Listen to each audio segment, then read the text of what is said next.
ईमान है साहब कि हमारे सामने अजमत कुरान को मिटाने की बातें हो, हम खामोश रहें। हमारे सामने औकाफ की जायदाद और प्रॉपर्टीज को लूटने की बातें की जाए और लूटने के लिए ज़ाब्ते बनाया जाए और हम खामोश रहें। ये ईमान, गैरत ईमानी जब कमजोर हम अपने समाज में खुद से कर देते हैं, तब ऐसे रिजल्ट देखने को मिलते हैं कि जो भी आता है हमें बजा के चला जाता, जो भी आता हमें हमारे ऊपर कोई कानून थोप के चला जाता। इसलिए मुसलमानों, आपसे सिर्फ मेरी एक गुजारिश है, 4 काम आपको करने हैं। सबसे पहला काम ईमान और अकीदे की हिफाजत, ईमान की सलामती और अकीदे की हिफाजत, ये आप करें। ईमान मजबूत करें, अल्लाह और उसके रसूल से मोहब्बत करके अपने ईमान को मजबूत कर लें। ईमान की मजबूती के बाद 3 और बचे हुए स्टेप्स जो अमली एतबार से जो आपको करने हैं इस दुनिया और आखिरत दोनों जगह की कामयाबी के लिए, उनमें से सबसे पहली चीज है इत्तेहाद। आपको अपने समाज, अपने मुआशरे में इत्तेहाद कायम करना है, एक जिहती कायम लानी है, समाज में एक यूनिटी का पैगाम देना है, एक ऐसी फिक्र लानी है पूरब से पश्चिम, उत्तर से दक्षिण, ऊपर से नीचे, पूरी दुनिया में जहां भी मुसलमान रहते हो, अगर वो मुसलमान है तो बहैसियत मुस्लिम उनको एक कॉन्सेप्ट का मुसलमान होना पड़ेगा, एक नजरिए का मुसलमान, एक फिक्र का मुसलमान, एक मुसलमान होना होगा। क्योंकि आज अगर आप बोलेंगे हजरत इनको कामयाबी कैसे मिली, वो नेता कैसे जीत लेता, वो आदमी कैसे मंत्री बनता, उसको कैसे फतह मिलती, उसको कैसे कामयाबी मिलती, मैं आपसे कहूंगा आपके समाज का जो आज हाकिम बना हुआ है, ये कामयाबी हमने उनको भीख में नहीं दी है, हमने चैरिटी और दान में ये कामयाबी नहीं दी है। उन लोगों ने इस कामयाबी की हुसूलियाबी के लिए 50 सालों में कड़ी मेहनत की और 1925 से आज तक, खास तौर पे 1925 में आरएसएस की स्थापना हुई, उसकी बुनियाद डाली गई। 1925 से आज तक उस तंजीम के तहत काम कर रहे हैं लोग और मुतारिक होकर काम कर रहे हैं। हमने उसको कामयाबी भीख में नहीं दी है, ये हुकूमत हमने भीख और दान में नहीं दी है। उन लोगों ने मेहनतें की और मेहनत किस एंगल से किया, उन लोगों ने पहले अपने समाज को जोड़ा है, अपने मुआशरे को एकजुट किया है, एक फिक्र का समाज बनाया, पूरब से पश्चिम उनके नजरियात एक है, चाहे उसके समाज का व्यक्ति कश्मीर में हो या कन्याकुमारी में, पूरब में हो या पश्चिम में, हिंदुस्तान में जहां भी है, आज की तारीख में 99% ऐसे लोग मिलेंगे, पूरब में रहने वाला उसकी जो फिक्र है वही पश्चिम में रहने वाले की फिक्र है, जो कश्मीर में रहने वाला बोलेगा वही साहब कन्याकुमारी में बसने वाला बोलेगा, जो असमी बोलेगा वही गुजराती बोलेगा, जो मराठी बोलेगा वही बिहारी बोलेगा, जो बिहारी बोलता है वह उत्तर प्रदेशी बोलता है।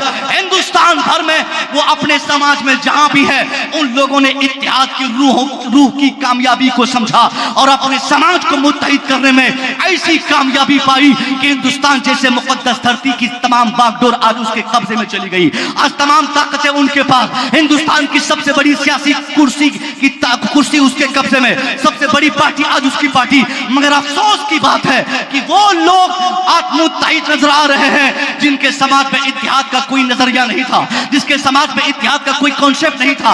आज से 50 साल पहले के हिंदुस्तान की तारीख बताती है, कभी दलित कह के किसी को अजियत दी जाती, कभी किसी को पिछड़ा कहा जाता, कभी किसी को बैकवर्ड कह के सताया जाता, कभी किसी को साहब अपने साथ बैठने के लिए उसके लिए प्रोहिबिटेट किया जाता कि नहीं, मेरी कुर्सी पर तुम नहीं बैठ सकते, मेरे हाथ तुम खाना नहीं खा सकते, मेरे दस्तरखान पे नहीं बैठ सकते। ऐसे ऐसे जंगली कानून इस समाज में नाफिज थे, उसको उखाड़ फेंक कर जिस समाज के लोगों ने अपने समाज को मुत्तहिद किया, बात सिर्फ यहीं तक नहीं बल्कि वहां पर खुदा भी अलग अलग थे। हमने तारीख पढ़ी है, कोई कहता 1 करोड़, कोई कहता 2 करोड़, कोई कहता 3 करोड़, किसी ने कहा 30 करोड़, किसी ने कहा 300 करोड़ खुदा हमारे माशरे में है।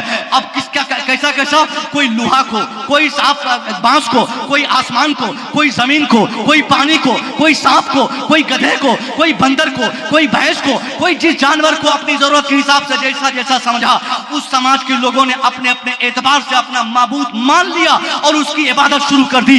उस समाज के लोगों को आज हम देखते हैं वो पूरे हिंदुस्तान में एक है, उनका नजरिया एक है, उनके जीने का मकसद एक है, उनके जीने का कॉन्सेप्ट एक है। मगर अफसोस की बात कि हम वो मुसलमान जिसने अपने अवाइल जमाने से, शुरू जमाने से आज तक पूरी दुनिया को इत्तेहाद का पैगाम दिया, यूनिटी का पाठ पढ़ाया, इत्तेहाद का फायदा गिनाया।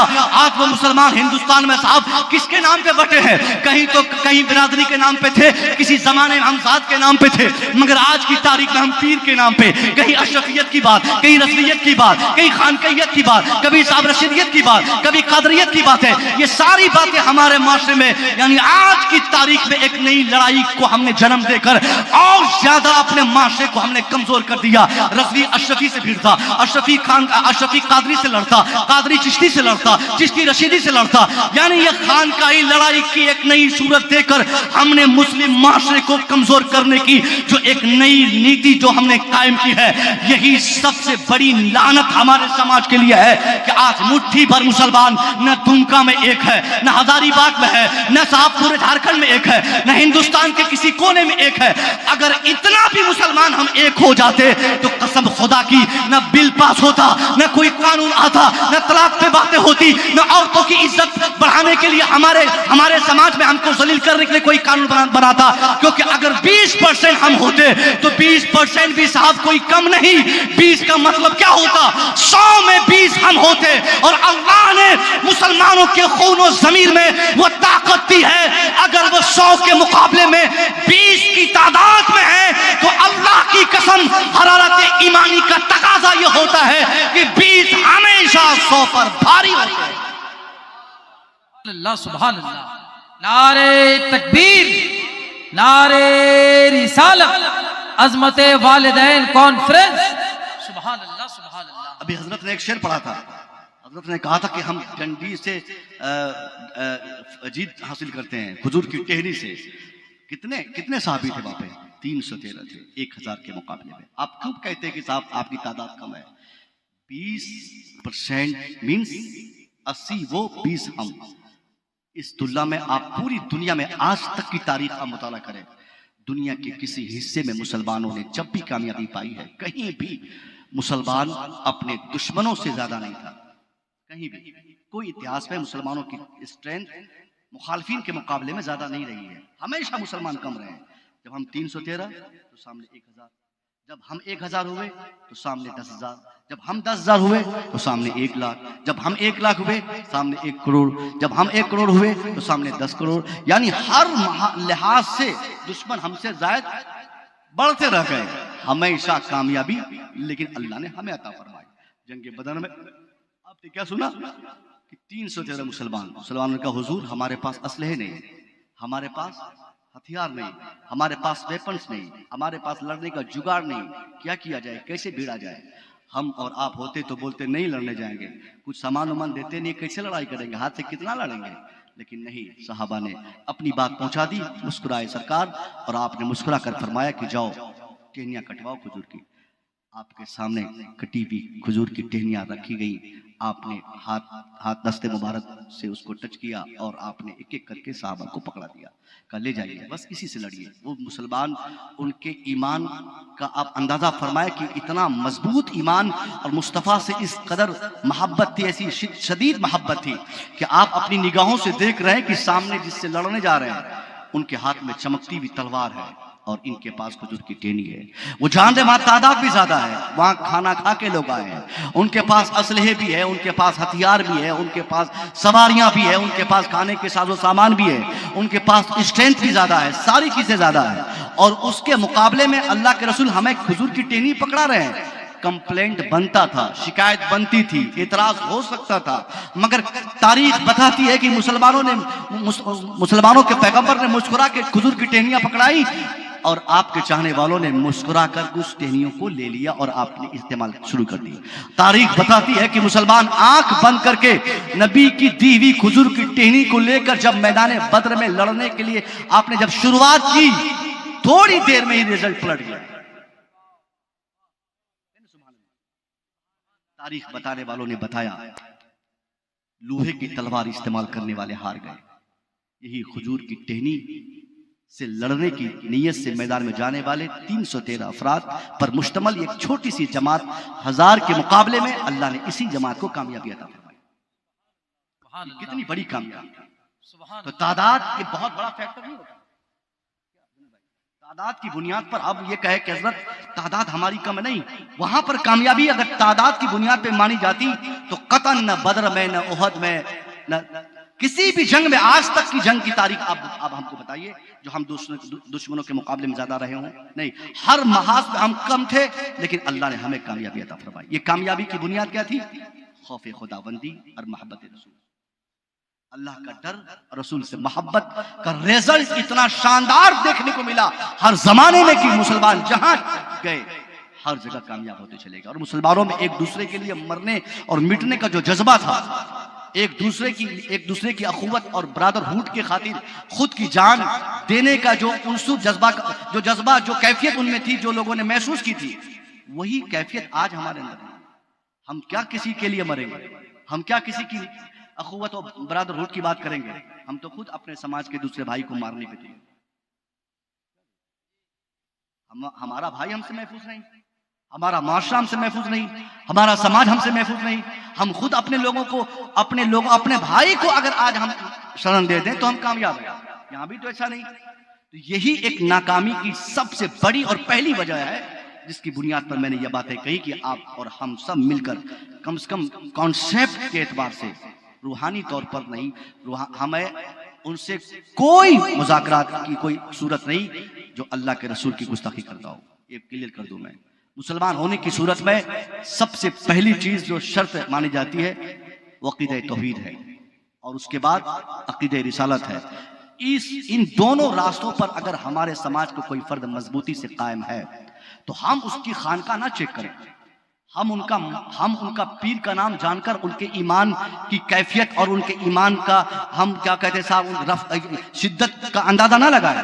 अगर आपको लगाना है तो आज की तारीख में एक सटीक और छोटा सा रास्ता है इत्तेहाद की सूरत बनाने के लिए। एक छोटा सा रास्ता क्या है कि आज आप किसी भी मुसलमान को उसके पीर का नाम ना पूछें। अगर कुछ पूछना हो तो उनके मसलक का नाम पूछते हैं, सरकार आला हजरत के बारे में पूछे। उनको ये ना कहे कि रज़वी हो कि नहीं है। जरूरी नहीं रज़वी होना, दुनिया में कोई रज़वी ना हो चलेगा, सब रज़वी हो जाए चलेगा, सब अशरफी बन जाए तब भी अच्छी बात, कोई अशरफी ना हो तब भी अच्छी बात। ये सारी चीजें हमारे लिए बड़ा और बेहतर मुसलमान बने रहने के लिए जरूरी नहीं है। जरूरी क्या है? मोहब्बत रसूल।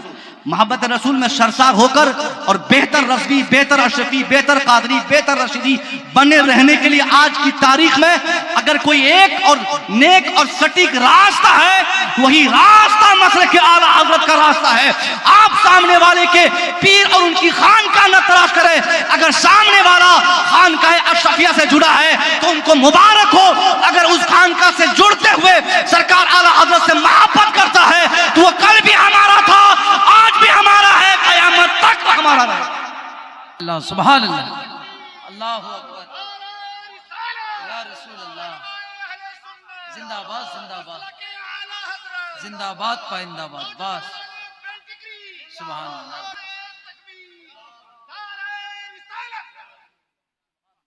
ये सूरत आप समझ गए? हमको पीर साहब से क्या करना है साहब? किसी भी पीर से आप मुरीद हो गए, आपकी किस्मत जहां ले गई आप चले गए, मुबारक हो आपको। ये हमको अधिकार किसने दे दिया? हम जिस पीर साहब के मानने वाले हैं, सामने वाला अगर उस पीर साहब का मानने वाला नहीं तो हम उसे नफरत करें? ये हक हमको किसने दिया? हमने कभी अपने ईमान को चेक किया कि हमारा ईमान कितना मजबूत है? पीर को बुनियाद बनाकर किसी के ईमान को चेक करना या ईमान की मजबूती और सलामती उससे तलाश करना, यह कतअन अक्लमंदी नहीं।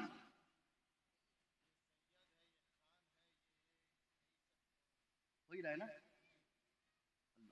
इसलिए तो हम मर रहे हैं ना, सबकी बारी आएगी। हम मुत्तहिद हो जाए ना। सरकार आला हजरत ने जो फार्मूले राइज फरमाए थे ना, वो उस फार्मूले में तरीकत की बात नहीं थी, शरीयत की बात। शरीयत पे आला हजरत ने जोर दिया था। आप अगर शरीयत के आमिल हैं, शरीयत के फॉलोवर हैं, शरीयत पर अमल करते हैं, शरीयत आपके हाथों से, आपने शरीयत को पकड़ रखा है, मजबूती से शरीयत के आमिल है, तो वही तो मतलब क्या आला हजरत है। उसको छोड़ दें और पीर साहब का नारा लगाते रहे, क्या फायदा? रही बात सैयद पठान खान की बात, तो ये हजरत बहुत पुरानी लड़ाई है, मैं लेटेस्ट लड़ाई की बात कर रहा हूं। ये लड़ाई 10 साल पहले तक की थी। अच्छा, ये जात पात की लड़ाई भैया नहीं है, इस्लाम में ये कॉन्सेप्ट है ही नहीं। आप मुसलमानों के नाम पे जिए, इस्लाम के नाम पे आगे बढ़े।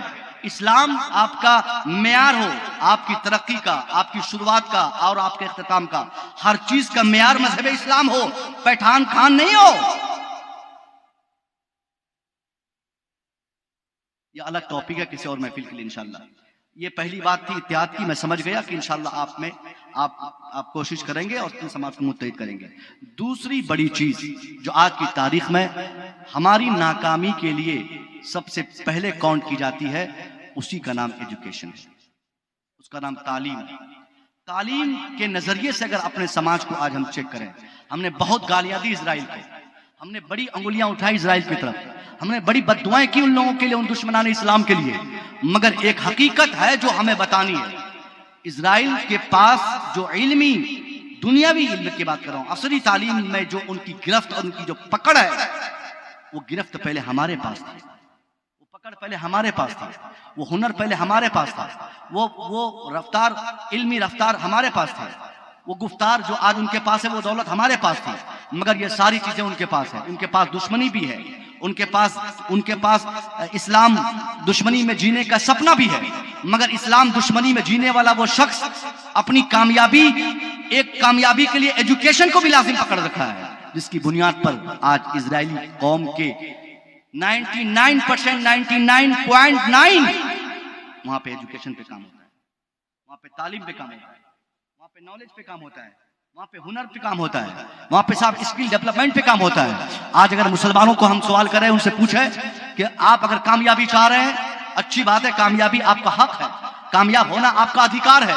सक्सेस होना ये आपका हक और राइट बनता है, मगर दुनियावी और उखरवी दोनों जगह की कामयाबी के लिए उलमा ने जिन चीजों को जरूरी करार दिया है, उनमें से सबसे पहली और मजबूत शय तो इल्म ही है साहब। इस इल्म के मैदान को फराहम करने के लिए, इस मैदान को अपनी औलाद के लिए फराहम करने के लिए आपने कितनी कोशिशें की?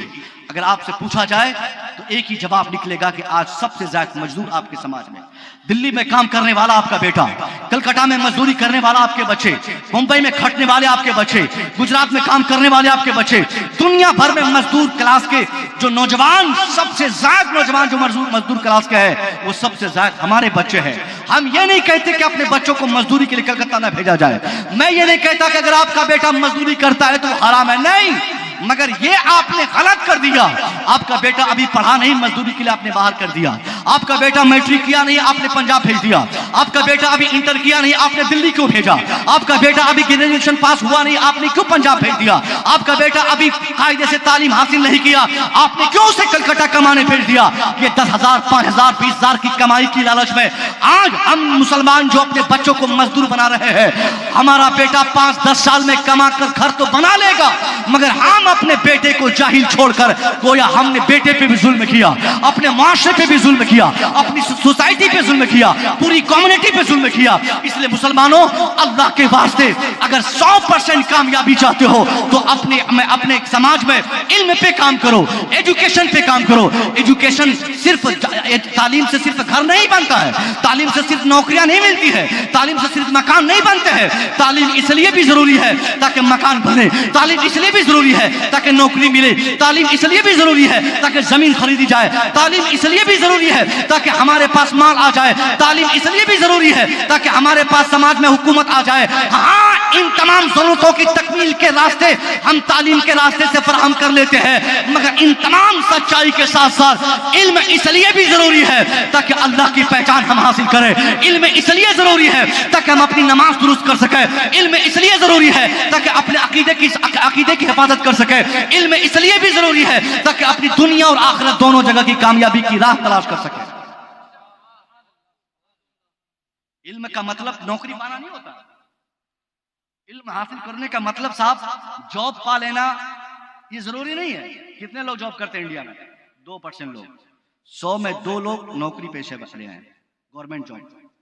बाकी सब लोग तो ऐसे जी रहे हैं, कोई प्राइवेट जॉब कर रहे हैं, कोई खेती कर रहे हैं, कोई कहीं काम कर रहे हैं। तो क्या कहिएगा, नौकरी करने वाले कामयाब हो, बाकी 98% लोग नाकाम हो गए। तालीम का मकसद नौकरी पाना नहीं होता है। सबसे पहला डिफॉल्ट हमने यही पे किया कि हमने तालीम का मकसद सर्विस पाना समझा। अगर नौकरी हमें मिल गई तो अपने आप को हमने कामयाब समझा, और नौकरी नहीं मिली या नौकरी न मिलने के रास्ते हमने तंग देखे तो हमने अपने आप को नाकाम समझ के अपनी तालीम को हमने वहीं ड्रॉप कर दी और किताब बस्ते को छोड़ दिया, ये कहते हुए कि क्या करेंगे पढ़ के, पढ़ने के बाद भी तो दिल्ली में खटना है, तो पढ़ने से पहले ही खटने क्यों न चला जाए। ये जवाब रहता है ना। जबकि पता है आपको, जाहिल दिल्ली में काम करने जाए और पढ़ा लिखा काम करने जाए, दोनों एक ही काम करें, दोनों की पगार भी एक ही हो, तनख्वाह दोनों की सेम हो, मगर अगर वो जाहिल काम कर रहा है और उसी जगह पढ़ा लिखा वही काम कर रहा है सेम सैलरी में, तो दोनों के काम करने के तौर तरीके अलग अलग होंगे। दोनों का विचारधारा एक होगा, दोनों के बोलने का स्टाइल अलग अलग होगा, दोनों की विचारधारा की एक इख्तलाफ की बात तो ही है, और साथ साथ दोनों जब काम करेंगे तो आप उनके काम में जो पहले इल्म से ताल्लुक रखते हैं, जो साहिब इल्म है, जो पढ़ा लिखा है, जिनके पास डिग्रियां हैं, उनकी बोली में, उनके विचार में, उनकी बातों में, हर चीज में आप एक जाहिल से बहुत फर्क पाएंगे। मैं तो कहा था किसी जलसे में कि पढ़ा लिखा आदमी अगर भैंस भी चराएगा ना, आप कहिएगा सर जब पढ़ा लिखा है तो वो भैंस क्यों चराएगा? चरा सकता है, अपना भैंस को तो चरा ही सकता है ना। अगर पढ़ा लिखा इंसान भैंस भी चराएगा तो उनके भैंस चराने के स्टाइल में और जाहिल के स्टाइल में बहुत फर्क होगा। इल्म तो इंसान को, इल्म की बुनियाद पे इंसान तो हमेशा ही इज्जत पाता है ना, दुनिया की किसी सोसाइटी से उसका ताल्लुक रहे। अगर आप पढ़े लिखे हैं तो आप उस तालीम की बुनियाद पर बार बार इज्जत पाएंगे।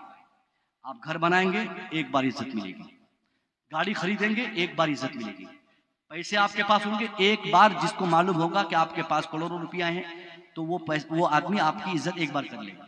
आपका मकान, आपकी बिल्डिंग, आपकी इमारत देखकर खुश होगा और एक दो दफा वो आपकी तारीफ करके आपकी इज्जत कर लेगा, आपकी गाड़ी देखकर, आपका पैसा देखकर। मगर अगर आप तालीम याफ्ता है, पढ़े लिखे हैं, एजुकेटेड है, साहिब इल्म है, आपके पास नॉलेजेस है, तो नॉलेज की बुनियाद पर ये नॉलेज आपको एक बार नहीं, आप दुनिया के जिस एंगल से जहां भी रहेंगे, इल्म की ये बरकत होगी, वो इल्म आपको बार बार इज्जत दिलाता रहेगा। सुभान अल्लाह, सुभान अल्लाह। आप ड्राइवर भी होंगे ना तो इल्म की बुनियाद पर इज्जत पाएंगे।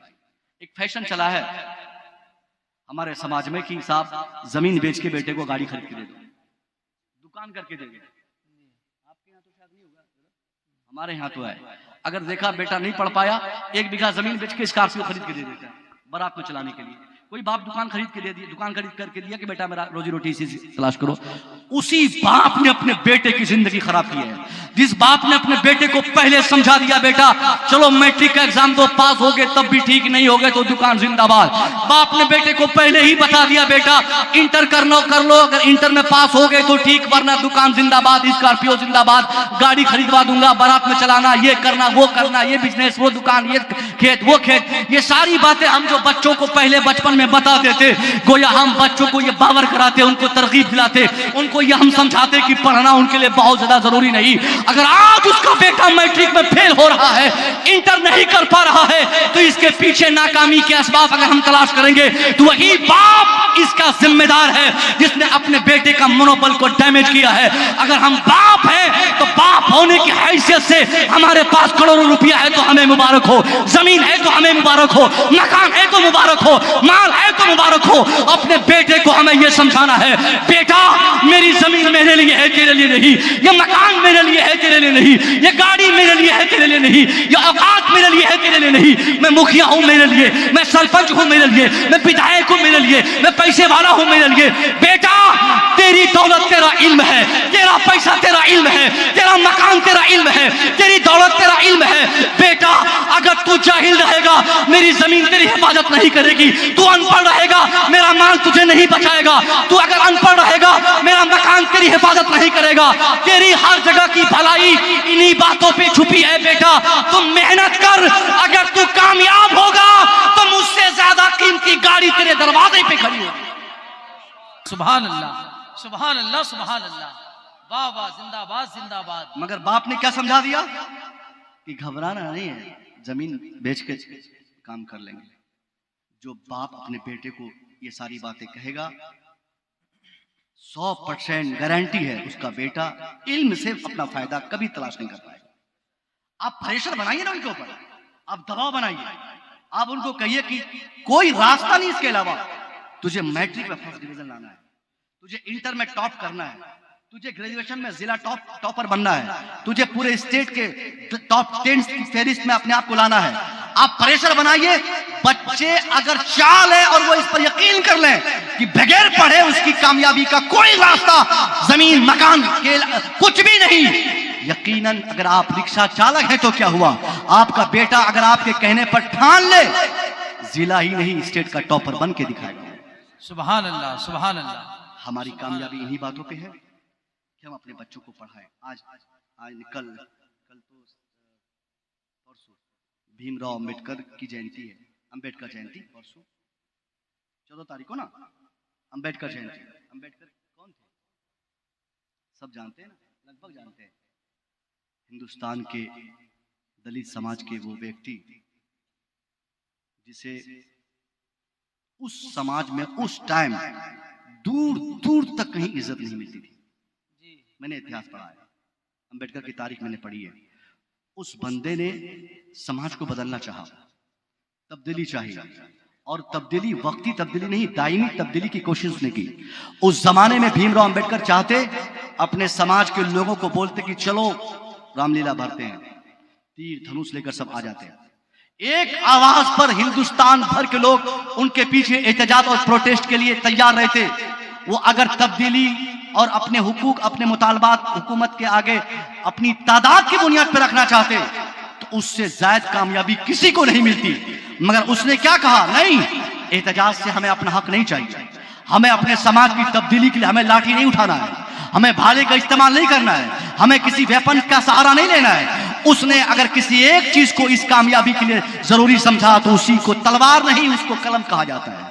उसको अगर कोई एक चीज से हम नापना चाहते हैं तो उसी को इल्म कहा जाता है। उसने तालीम को जरूरी समझा और इतनी मेहनत उस बंदे खुदा ने की, इतनी मेहनत की, मैंने पढ़ा है साहब कि उसने डर डरा के अपने नाम को बदल के, पिता के नाम को चेंज करके, अपना एड्रेस बदल के महाराष्ट्र के एक स्कूल में उसने अपना नामांकन करवाया, दाखिला करवाया, और दाखिला करवा के उसने पढ़ना जरूरी समझा। और इस कदर मेहनत से उसने तालीम पाई, ऐसी तालीम कि 3 से ज्यादा सब्जेक्ट पर उनको पीएचडी की डिग्रियां दे दी गई, 64 सब्जेक्ट से उनको मास्टर की डिग्रियां दी गई, 9 भाषाओं में उनको एक मलका हासिल था। अब आज की तारीख में दुनिया भर में इतनी इज्जत उस समाज के व्यक्ति को जिसको कभी कोई इज्जत देने के लिए तैयार नहीं होता।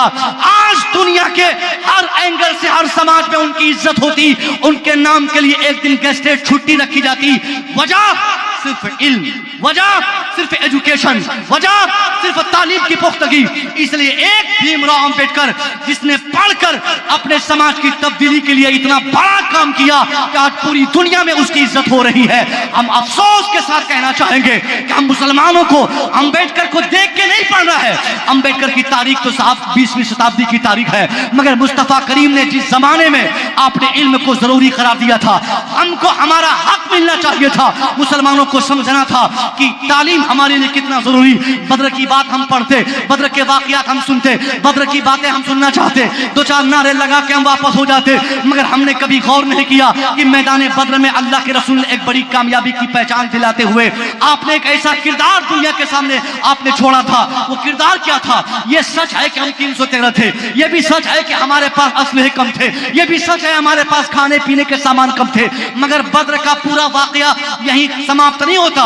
बद्र की आखिरी बात यहाँ है जो आप जानना नहीं चाहते, वो ये है, मैं बताना चाहता हूँ, बद्र के इख्तिताम के बाद मुसलमानों ने जिन दुश्मनों को पकड़ के अपनी जेलों में डाला था, अल्लाह के रसूल के सामने उसकी एक फहरिस्त बनाकर मुसलमानों ने उनके सामने पेश की कि हुजूर ये वो लोग हैं जो हमारी जेलों में बंद है, इनमें से इस शख्स ने हमारे ऊपर तलवारें तानी थी, इसने टांगे काटने की कोशिश की, इसने आपके वजूद के खात्मे की तहरीक चलाई थी।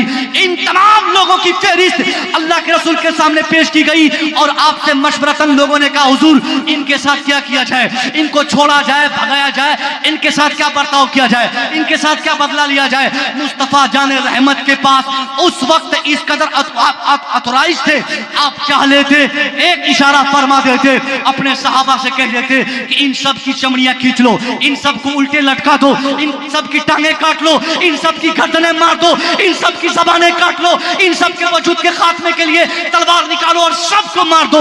मुस्तफा चाहते एक इशारा फरमाते, अल्लाह की कसम मुसलमानों की जेलों में बंद उन तमाम दुश्मनों में से कोई नहीं बच पाता, मगर तारीख बताती है मेरे नबी करीम से जब सवाल किया गया, मशवरा तलब किया गया, साहबा ने पूछा तो आपने जवाबन फरमाया, हाँ मेरे साहबा मैं जानता हूं ये आपके हमारे दुश्मन है, मगर आपने जो इरशाद फरमाया था, आपने ये नहीं कहा कि इनकी भी जबान काटो, इनका भी हाथ काटो, इनकी भी टंगड़ी काटो, इनकी भी गर्दन मारो। नबी की तारीख अगर कोई जानता है तो वो ये भी जानता है मेरे मुस्तफा ने फरमाया इनको मारा ना जाए, इनका हाथ ना काटा जाए, इनकी गर्दन ना मारी जाए। आपने फरमाया इनको ऐसे ही छोड़ा जाए, जाके उनसे पहले पूछा जाए अगर ये पढ़ना जानते हैं, ये लिखना जानते हैं, इनके पास किताबी नॉलेज है, तो इनको कहा जाए कि ये घबराए नहीं, इनको डरने की जरूरत नहीं, वो चुपचाप मेरे यहाँ आ जाए और हमारे 10 लोगों को वो अकेला आए, हमारे 10 लोगों को पढ़ा दे, मैं बगैर किसी डिमांड और मुतालबे के उसे आजाद कर दूंगा। सुभान अल्लाह, सुभान अल्लाह, सुभान मेरे नबी ने कहा। माशाअल्लाह।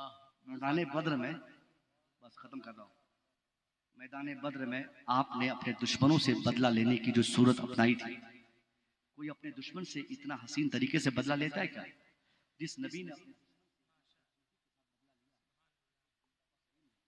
उस मुस्तफ़ा जाने रहमत के मानने वालों का यह हक बनता है कि वो भी तालीम की अहमियत समझें। मेरे नबी ने इल्म की अहमियत को उजागर फरमाया था। मैं दुआ करूंगा मौला तबारक व तआला आप और हम सब लोग